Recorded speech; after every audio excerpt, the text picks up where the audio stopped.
We wanted to ask locals in New Zealand to reflect on the mosque attacks in Christchurch on March 15th, 2019. Has this attack been forgotten? Could such a tragedy bring any positives? Did the attacks affect the non-Muslim community? 15 days, 15 videos, marking the 2-year anniversary of the day that shook New Zealand. This is what they had to say.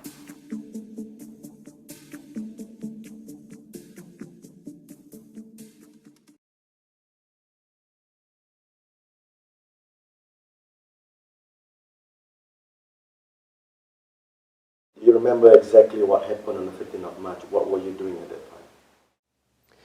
time? Part of my role as Imam is to address the community on Friday, on the sermon, on the khutbah. I give a speech on Friday prayer. So I was delivering my speech just 5 minutes after this racism came to our mosque, which we never experienced before. I couldn't believe it. When I saw the things like fireworks in the corridor, I couldn't believe it. And I looked at it as if, something that is, what is this, fireworks in the mosque during the prayer? And then took me, for a while to actually see the person and see the bullets and people running this side and this side. This is when I came to know that it's a terror attack. Basically, when I saw people coming from the corridor on top of each other, falling inside the mosque. The bullets, one bullet came like this, my right, on the Qibla, where the Imam stands. I looked like this, what is this? And then another one came down there at the minbar, where I stand, down there, and it left a mark in the carpet like a flower. And then somebody in this side, by the window, he said, shooting. He broke the window and off he went. And other people started. Another person on my right, he stood and ran. He didn't say anything. And then this is when I sit down in my place and I hide. And the killer, he came inside, the main prayer hall, and he started shooting very loudly. And I had to protect my head with the chair. It was a very hard moment where I thought that about my family and what is going to happen to my children. And I started, thinking about dying. And now my end is very good. So alhamdulillah, I started to think about my sins, my good deeds, my bad deeds, and realized that this is a good end. I was standing and praying and preaching and speaking to people, Every bullet he shot, I thought that it is coming to my head. When he finished the first round and he wanted to change the magazine, I looked at him. This is when I had a closed lock, probably 6 meters away or 7 meters away from me, and I saw like a person in a military uniform wearing helmet. And then somebody ran, and he quickly closed the firearm. And then he shoot at him. He can actually get any place in the mosque from his position. So he was taking a good position where he can actually shoot towards, that room, that corridor, this side of the mosque, that side of the mosque. So he knows exactly where to stand, and he was in that position. And then he started shooting again, and then when he finished, during this, I heard the music and the song. And I was thinking, what is that song coming from? I didn't know that he had video. He's videoing us. I didn't know that it was him, running this music. But he was talking also in a mic, this person. He was talking in a mic. And then he left. I heard his footsteps, getting out of the mosque through the corridor. But I didn't know that it was one person because the mic was still on. And every room, there is a speaker. So the voice of the shooting is coming from everywhere. I didn't know that he was a one person. And then I heard his footsteps walking outside the mosque. And the mosque was full of smoke and the chipboard plus from the lid from his firearm as well. It was full of smoke like fog. Well, the mosque was foggy. Even like you and me, I can't even tell who are you because you can't see. And it hurts the eyes and the lips, and plus the sound of the bullets. My head was just like jammed because I can't bear any more of this sound. And then people started to stand up, some people, and they left, but I wanted to stand up, I couldn't. Somebody came and he said, Imam, I know you are there, are you all right? And I wanted to stand up like this, I couldn't. And then he came and he pulled me.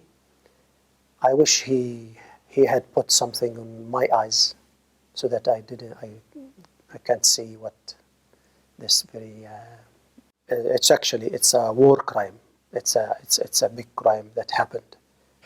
To be honest, when the attack happened, I was in Auckland, and I was in the masjid in Auckland, and when I finished the Salatul Jum'ah, and I got a call from one of my friends. He thought I was in the masjid in An-Nur, so he thought if I was alright or not.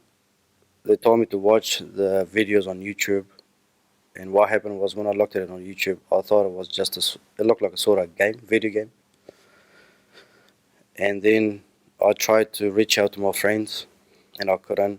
And one of my best friends, dad, which his name is Haji Dawood, he was like an uncle to me. We sort of grew up with his kids, and I tried to ring his sons to see if they're alright. It was quite hard for me because I went there for work, and I didn't know such a thing will happen in New Zealand, especially in New Zealand, Christchurch, you know. Because I've been here for about 24 years. I'd never experienced such a thing like this before. I tried to reach out to my family too, because my dad used to go to Al-Nur, so just, you know, I thought something could have happened to him too. But alhamdulillah, that day, I think he had an appointment with doctors or something like this, so he didn't end up going to the masjid. But for me, it was painful because Haji Dawood, he was like sort of my uncle. I grew up with him, and since we came to New Zealand, you know. And when I heard that what happened to him, that was really painful. And also, one of the brothers, Matiullah, we used to work together as a painter. And I was close with his sons. We used to play soccer every Sundays, and he was such a good man, to be honest. But alhamdulillah, they're in a good place now. But like Brother Latif said, we have to sort of forget and just move on, you know. That day, to be honest, I went back home where I was staying with my friends. So the first thing I did was book my ticket. And it was hard, you know, like I couldn't get a ticket on the same day. So the shooting happened on Friday, and I had to come back on Sunday. And when I came back here on Sunday, there was disaster, to be honest. It was really hard, like, to see a community like this, you know. There was a few people, they sort of, because those brothers that I used to work with in Auckland, they were the ones they were crying, you know, like telling me, you have to go home, you have to get home as soon as possible because, you know, you've lost your brothers, you've lost your uncle. But the guy was sitting next to me on the plane. He knew I was a Muslim. So he asked me how I felt about what happened in Christchurch. So I had sort of teary eyes, and I was about to cry, but then he sort of held me back and put his arm around me, and he just told me, just take it easy and everything will be all right. As soon as I landed, I rang my friend Omar Nabi, which his dad, Haji Dawood, passed away. And I think their bodies was in the masjid for about a couple of days, and he was keep telling me, brother, we can't find my dad. We don't know if he's alive or he's dead. So I went and visited him, and then a day later or something like that, and we found out that he was being shot and dead. So that was quite hard for us, to be honest. It was quite hard. I had gotten off the bus in Buckley's Road. I had turned into Linwood Avenue when the first lot of shooting occurred at the Linwood Masjid. But because of the way the buildings are structured, I just thought it was building going on like a nail gun, because it wasn't, you just didn't identify it initially as gunfire. But as I got closer to the masjid, I heard more gunfire. And then I knew it was gunfire. But I didn't at the time think that it would have been coming from the mosque itself, because I know that Linwood is quite a rough area. But as I learned years ago when I left high school, you never walk into a building filled with smoke. Therefore, I felt it would be more prudent to get off the street, but in doing that, I also was telling people as I was walking back along Linwood Avenue, to go into the shops and to lock the shop and go into the back room, because you just don't know you don't know how many people this involves, anything like that. Then, of course, by the time I sort of backtracked, I realized I had to get off the street as well. So basically, there is an alleyway behind a law firm across from Eastgate. So I just sort of basically tucked myself in there and just waited until I could hear police sirens. The information was starting to come out that there had been gunfire reported at the Deans Avenue Masjid. So I understood then what had happened at Linwood. Adrenaline kicks in, and shock. When I realised that it was at the mosque, you don't know who's left. Once the police sirens had stopped, they immediately put up cordons. Therefore, I got caught on the other side of the cordon. And they told me, well, there were people being taken to the hospital. So essentially, I had to walk from the Linwood Mosque to the hospital. Hindsight is not a good thing, it's an odd thing, because then you start piecing things together. Yes, I do remember a car parked in an odd position, but it didn't occur to me at the time that it could have been from a gunman, because at Jummah, we know that people will park over driveways in order to just go into the mosque. So a lot of things didn't quite occur to me. I was frightened, but I was more worried. Very, very worried about, because I was part of the trust, I didn't know whether the trust existed anymore. There was a lot of things that went through my mind. When I got to the hospital was locked down because they thought there had been an incident there. I just said to the people, I said, well, we're not going to go anywhere because we have nowhere to go, so we're just going to wait here until you're able to let us in. And I just did my best for the people that were gathering outside the hospital to try to keep them informed of what was happening, that we would eventually be allowed in. Just those little things that I don't think, when there is security at the door, that they can really fully explain. Couldn't sleep.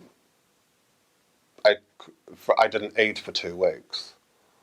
I mean, we gathered at the horticultural centre across from the hospital, and there was some wonderful volunteers who provided meals and that, but I just couldn't stomach it. There was just so much that needed to be done, so much that needed to be worked out. We went to the Hagley High School auditorium where the community met. And there were a lot of families trying to find out what happened to their loved ones. And unfortunately, a lot of people weren't talking, but because I had certain knowledge of who had passed away, I had to give some people that news. And if anyone thinks you are trained to give that sort of information, there's no training that can tell you that. People came with a thread of hope, and I realized that I was one of those people that was going to have to cut that thread, and it's not something I would wish on anybody. I know a lot of people that passed away. Some I can call incredibly close friends or even family.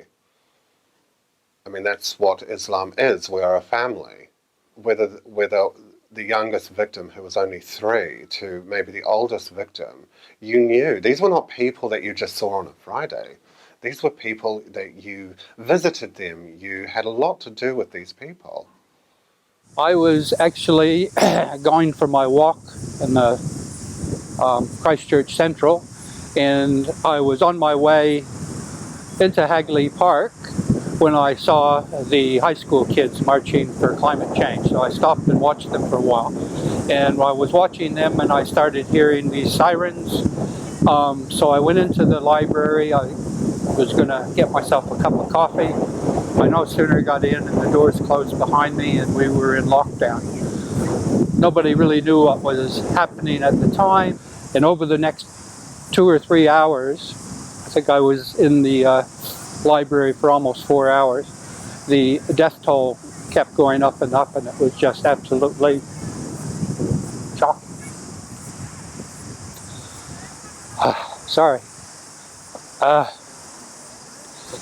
It even now, it's just surreal. It's hard to believe. Yeah. Would never sort of thought that would see that type of thing in this country. And I'm sorry we did. I don't really feel that New Zealand is a bad place as far as religious intolerance and stuff like that. This certainly, I think, surprised a lot of people. And hope to God never see it again. Alhamdulillah Rabbil Alameen. I was in the mosque, in the masjid. I was, in fact, I was the first person who sighted a guy from the window when I had a gunshot. So and it came twice, boom, boom, something like that. Initially, I thought, it was just a normal force or a police just coming around, maybe after someone or probably protecting us. When I went back to my prayer, just 8 seconds or 2 seconds after that, then I had another gunshot, boom, boom again. But that's gunshot followed by takbir, Allahu Akbar. Then I realized, this is something else.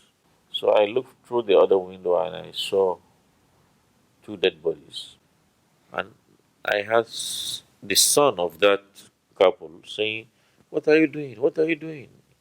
The next thing I saw him doing, he shot that guy also. And the guy tried to run away and he was begging for his pardon. "Please don't do this, please don't do this." The next thing, he killed him also. A very terrible scenario that I don't want to talk about it all the time. What do you think of intolerance in New Zealand? Is it something that you have experienced yourself? Actually, before 15th of March is my ignorance as well. Part of this is that I did not take the what's happening around the world, in the context. And I did not even know that there is something called white supremacy or nationalism or far right wing. I did not even link that to something that is going to happen in New Zealand as well. But before, yes, there are little things here and there, but I couldn't classify it as racism, or probably part of my ignorance as well. Majority, 99% of my experience is something really good. New Zealand is paradise, I never classified that few things that's happening is, racism and stuff. Racism in New Zealand actually is not something that is like America or other part of the world.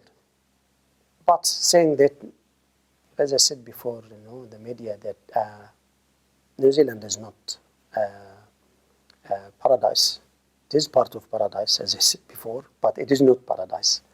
And people of New Zealand are not angels, are not perfect. So there are, especially after 15th of March, racism started to, those people, they started to have the courage and to talk openly. And many incidents happened. Education is the most important part in addressing this issue. And also the media, where the media should be aware of, addressing, the facts, and to report responsibly on something. Before, where, they would say a Maori, a 34-year-old Maori did something. What is this? That was racism against Maori. Same thing is about Muslim. When they report, they talk about Islamists and stuff. This is not a responsible reporting. The bad guy is a bad guy regardless of his religion or ethnicity or culture. Yeah, I think New Zealand is known to be very progressive, but I do believe that intolerance is under the woodworks, under the cracks, so to speak, because I do believe intolerance is everywhere. It kind of surrounds us.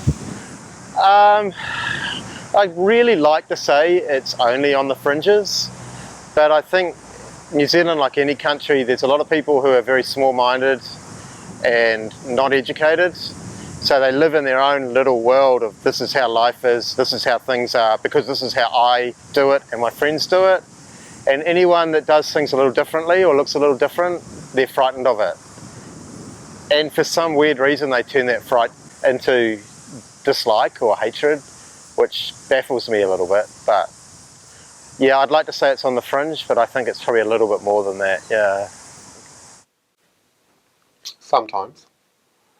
But I think we've all got it in us. I know that there has been questions about about intolerance, racial intolerance in this country. And I think we have to be very careful ourselves in terms of addressing something like this, because the one word that's been used a lot in the media and even in the community is this white supremacy. But these people want to be feared.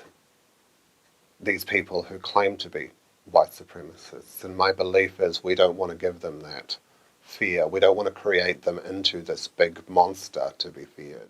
Maybe I have to go a little careful here, not being a Kiwi.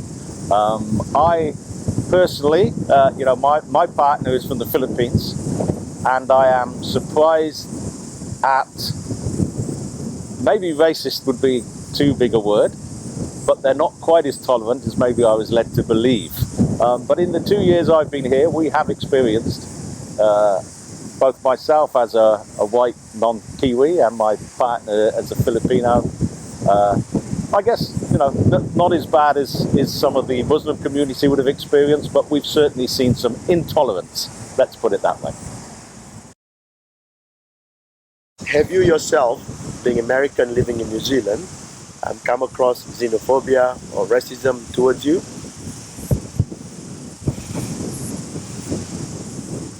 No, not really. I have not, no, I haven't been subjected to much intolerance, but I think that's because of my privilege.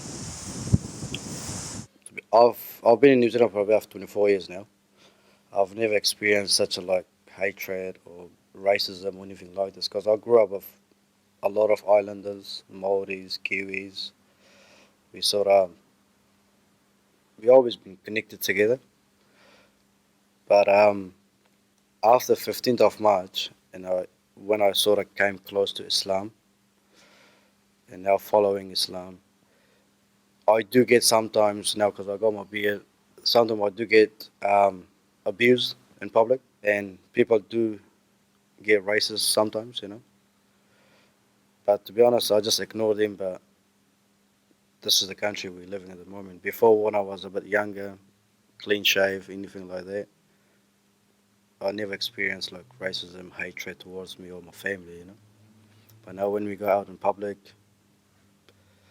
I'm not saying everyone's like that in Christchurch, but we do get few people here and there.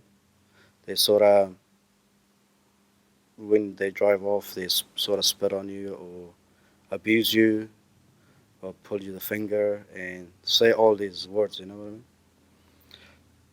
But us as a Muslim, we just have to forget and forgive, I haven't had intolerance towards me, but then, when you're in New Zealand and you're a white middle-class male, life is good. You sort of, it's easy. I have seen intolerance directed towards people. I don't think Muslim people, but Asian people in takeaway shops where people have treated them very differently than they would have treated the person behind the counter if they were European, white. And it makes me feel very uncomfortable. Very uncomfortable, yeah. In the Park and Save supermarkets. And these, unfortunately, was very foreign like me. You know, he was very rude and to me too. You know, was very rude to my wife, and so it's very bad. You know, so we're seeing all sorts of things. This is a free country. You don't have to put scarf on and this and that. I didn't answer in the beginning. I didn't say anything. Well, when you keep on talking, then I said, "What is your problem? This is our own. This is our choice. It's a free country. You can do whatever you like." I said, "So she is doing what she likes. So what's your problem?"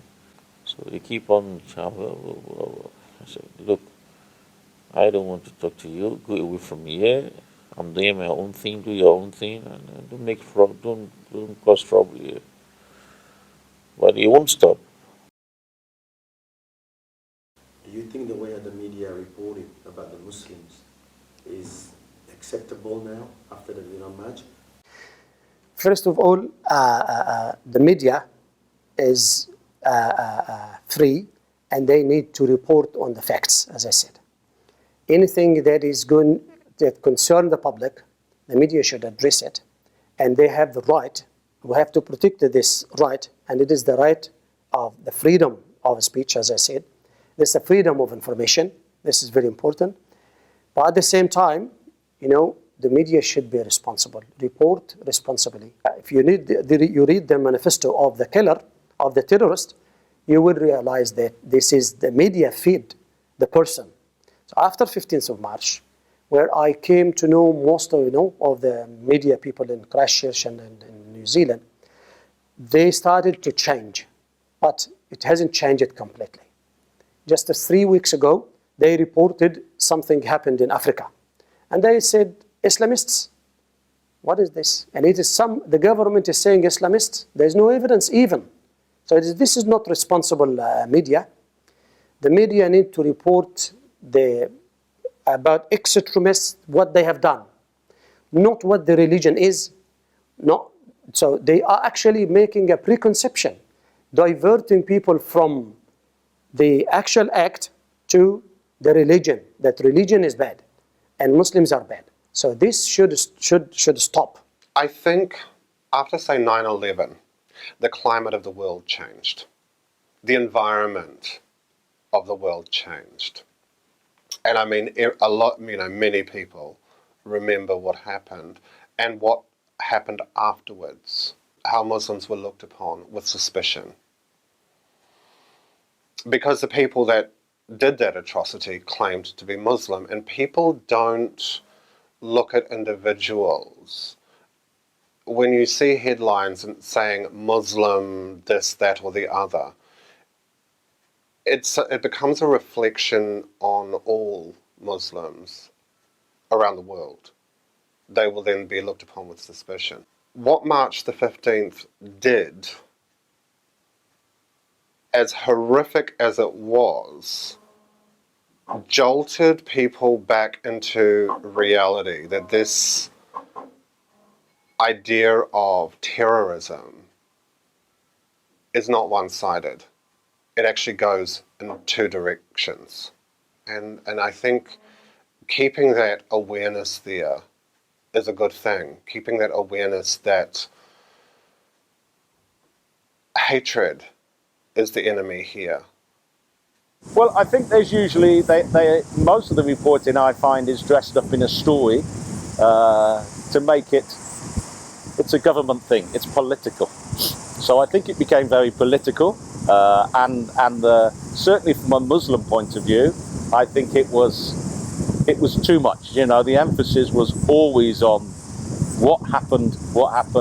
This was almost like a terrorist event. They were trying to make it. This guy was intolerant. This guy was a crazy man, and what he'd done was totally wrong. And I think, if you like, the Muslim community kind of took it on board, and I think they've become stronger because of it.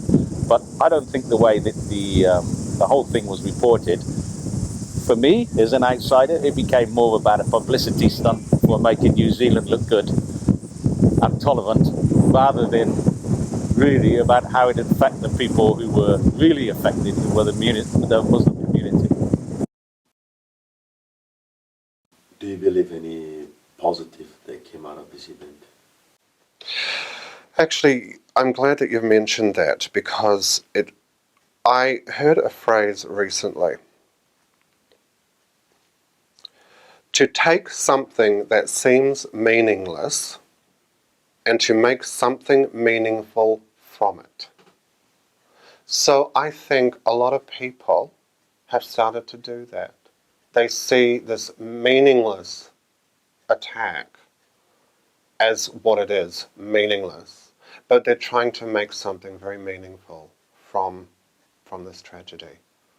Meaningful in the sense of educational or recreational, or something positive, creative, something that will benefit not just one group of people or another group of people, but everybody. I do believe that day, March 15th, I do believe that people were brought together in sorrow and in love. Well, it's hard to talk about positive things about something so horrific, but I think the fact that the general population became more educated about Islam and Muslim people in New Zealand, I think that's a positive thing. That whole mantra that went around, they are us, or we are us, I think that was, whoever thought of that or whoever came, that was very good. I think that you could never measure it, but I would like to think that the degree of difference, perceived difference, has lessened as a result of that attack. We showed solidarity. We got solidarity from the whole community, all of New Zealand, including the Prime Minister. She showed a very good leadership. She supported us and the New Zealand community. We thank everybody for helping us. And we are actually still suffering from this trauma, and 15th of March is still fresh in our memory, and in the memory of our children and our ladies, men and women and everyone.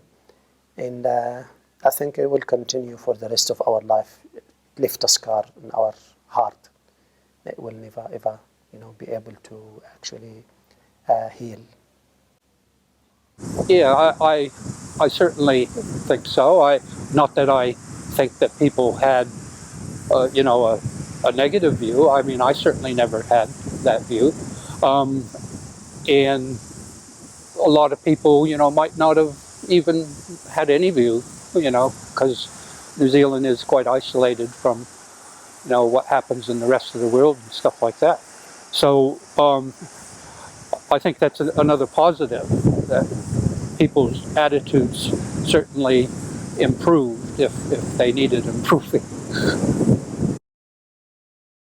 Is there any message you wanted to give to the Muslim community or the wider community in New Zealand? Yeah, sure. I think, there does need to be some honest conversations around intolerance and racism. And it's a tough question. And I would just urge all of the communities to keep on talking, to be tolerant of other people's religion or faith, or none, if that's what they choose to have. But just work together. Don't worry about the publicity and being seen by the outside world if you're good. It's the people here that count. So, and I wish them well. This is not my home country. But I like being here. It's a safe place to be. I feel safe here. And I do think that the communities need to carry on working, carry on having the conversations, not leaving it to the anniversary of these events to deal with these issues, but deal with them every day, because they're still there every day. Just that I'm so, individually, I'm so very sorry on behalf of the community, and may we continue to heal as a community in Christchurch and in New Zealand. Thank you.